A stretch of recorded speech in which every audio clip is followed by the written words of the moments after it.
Welcome back in our town square today. A man who's defending Wall Street. Big bankers have been maligned as fat cats grilled on the Hill.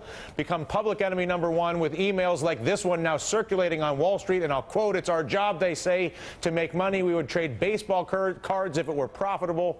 We aren't dinosaurs. We are smarter and more vicious than that, and we are going to survive." Joining us now, Thomas Belesis, a Wall Street CEO and founder of RestoreWallStreet.com. It's nice to see you. Thank you for having me on, Dylan. I don't want to have a conversation with you about Wall Street good, Wall Street bad. Okay. It doesn't make any sense. Wall Street is a necessary function in a free market to deploy money into the economy. Invest it, lend it, and figure out the best place to put it.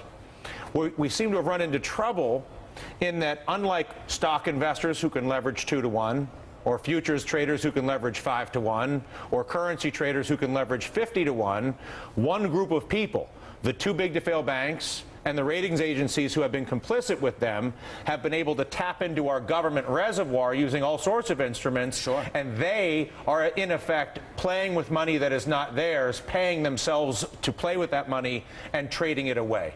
Is that a fair evaluation on my part, in your opinion? It is. And again, all I can tell you, Dylan, is that, you know, the greed of leverage, the greed of leverage, the betting the farm type of trading is not what Wall Street's all about. I mean, we've had a few banks put together these outrageous products, these derivatives, these credit swaps that flooded the universe and put some countries and our people in such a bad situation where now, you know, people are paying for it because they have no money and they're looking to the piper. And I think everybody gets that. So everybody understands, on the one hand, that Wall Street, some people on Wall Street, and it's a relative, how many people do you think it is really in the decision-making chair at certain institutions that were able to do this? 20, 25 people total, probably, that did this whole thing, give or take, between the Treasury and between the AIG and all the rest of it? Yeah, that's about right.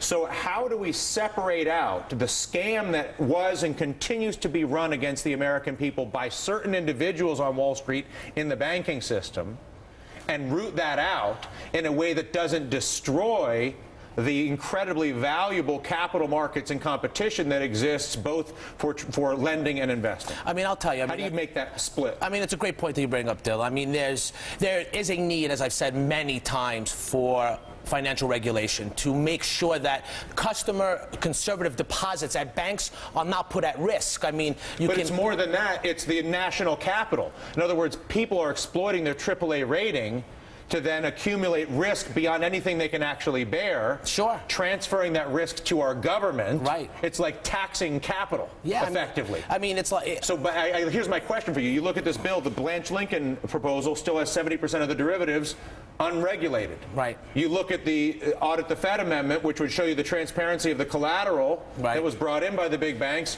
No one wants to see it. If you look at the reality check that is necessary, we don't have the political courage to do it.